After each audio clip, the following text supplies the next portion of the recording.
поводу страховки у меня был такой вопрос. В случае ДТП, скажем, вот особенно зимой, очень много грузовиков, которые попадают под гололед.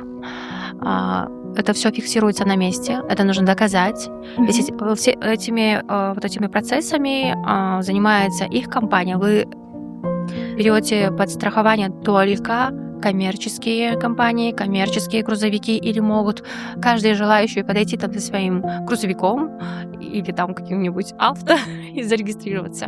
Пока что мы очень нишевая компания, мы занимаемся только грузовиками. То есть с одним можно с 10 тысячами, то есть разницы нету. Но маленькими автомобилями мы пока не занимаемся, потому что, мне кажется, хорошо можно делать только одно дело. Не знаю, я так думаю. Поэтому у нас нету такой... Это нужно доказать о том, что случай был по вине случайности. Там разницы нету, кто виноват на самом деле. Нам просто нужны кое-какие формы, фотографии, все в принципе, потому что в Америке, если у тебя есть страхование, главное просто все зафиксировать, а там чья страховка будет оплачивать, это уже они решат между собой.